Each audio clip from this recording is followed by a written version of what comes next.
O sistema estremeceu e o clima é de pânico total nos bastidores de Brasília. Alexandre de Moraes acaba de ser oficialmente notificado, direto na sua caixa de e-mail, sobre um processo aberto contra ele. É isso mesmo que você ouviu, patriota? Quem passava o dia notificando os outros, agora provou do próprio remédio. A blindagem caiu e a notícia caiu como uma bomba no colo do ministro. Entenda agora todos os detalhes desse momento histórico.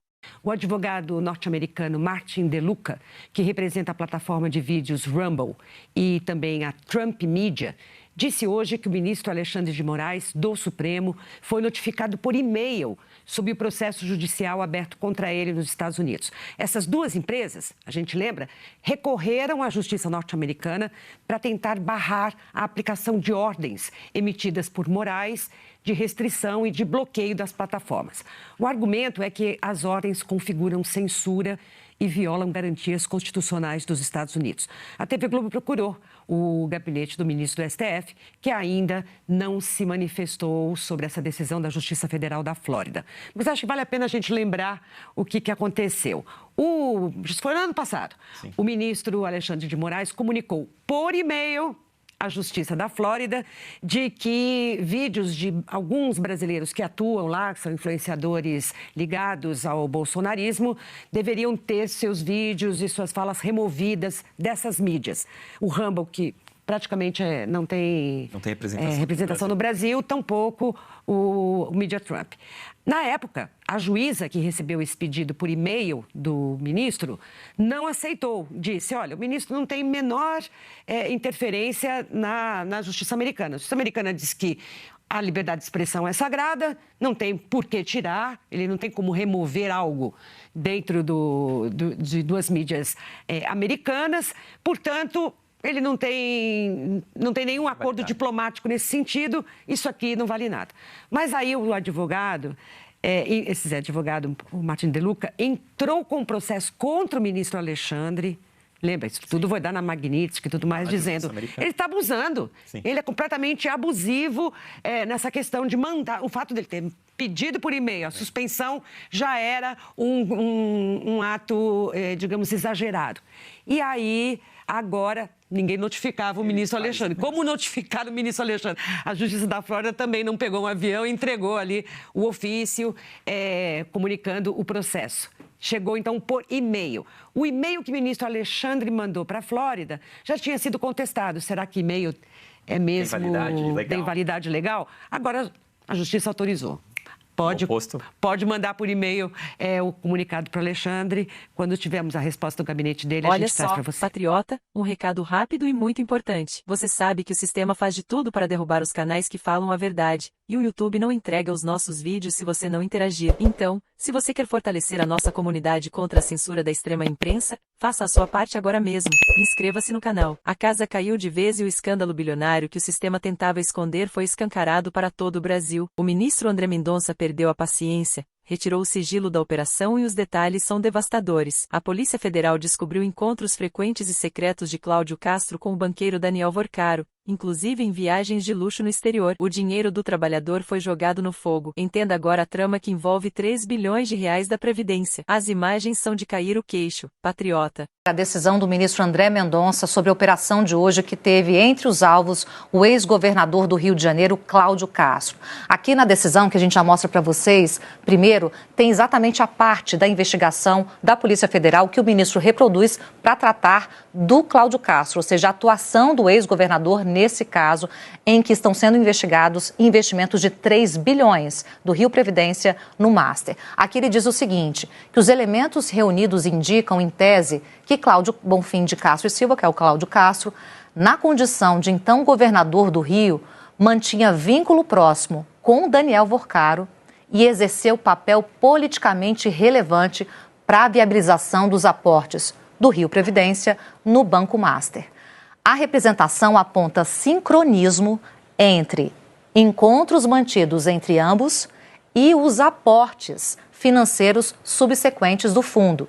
além também de conversas encontradas no celular de Vorcaro, indicando que a liberação de determinados investimentos dependia de alinhamento político com o ex-chefe do Executivo Estadual. Deixa eu só trazer aqui para traduzir, a gente vai continuar na leitura do documento. O que o ministro está colocando aqui, reproduzindo a investigação, é que o Cláudio Castro se reunia com o Daniel Vorcaro, tem também mensagens sobre isso e as datas dessas conversas coincidiam também com a proximidade dos repasses, dizendo que, no caso do Rio Previdência, havia um alinhamento político para que viabilizasse esse investimento, que, como a gente já mostrou aqui, era um investimento furado, que está dando um prejuízo bilionário. Ainda sobre o Cláudio Castro, vou pedir para descer aqui, nesse segundo item, item 14, aí a Polícia Federal e o Ministério e o ministro André Mendonça colocam o seguinte, o ministro diz, vou pedir para subir aqui, gente, o item 14, que está na metade, olha só, soma-se a isso, subiu demais, vamos descer um pouquinho, soma-se a isso a referência à alteração da composição da gestão da Rio Previdência, num período imediatamente anterior ao início da série de investimentos. O que ele está dizendo aqui? Que troca-se a gestão do Rio Previdência e, em seguida, tem os investimentos, tem os aportes financeiros. E também a descrição de eventos e encontros custeados ou organizados por Vorcaro. Além dessa dinâmica de muda a gestão paga, também coincidia com as agendas de Vorcaro ou organizadas por ele em um contexto de proximidade pessoal com o Cláudio Castro. A gente vira aqui a página para mostrar para vocês justamente isso. E aí, o que a investigação diz? Esse sincronismo, quando analisado em conjunto com a alteração prévia da diretoria do fundo, a supressão das etapas técnicas do processo decisório e a ausência de justificativas idôneas, tudo isso afasta a possibilidade de uma coincidência temporal e reforça a plausibilidade concreta de interferência política indevida em consonância com a hipótese investigativa aventada pela autoridade policial.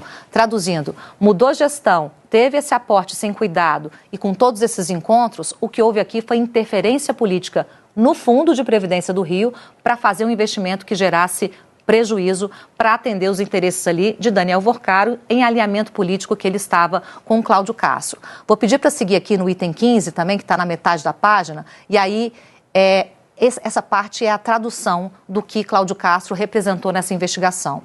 O que a decisão diz?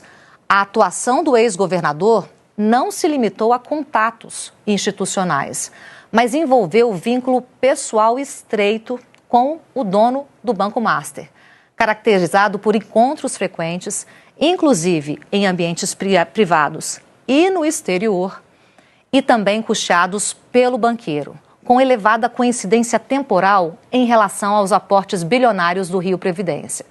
Esse relacionamento entre os dois, diz a decisão, teria viabilizado o alinhamento político necessário para a liberação dos investimentos, bem como a nomeação estratégica de dirigentes do Rio Previdência em cargo-chave. E aí você muda a presidência, diretoria de investimentos, gerência de investimentos, segue a decisão. Tudo isso assegurando que as decisões de credenciamento e de aplicação de recursos previdenciários fossem conduzidas em desconformidade com a política de investimentos e com as normas regulatórias, mas em consonância com os interesses do Banco Master.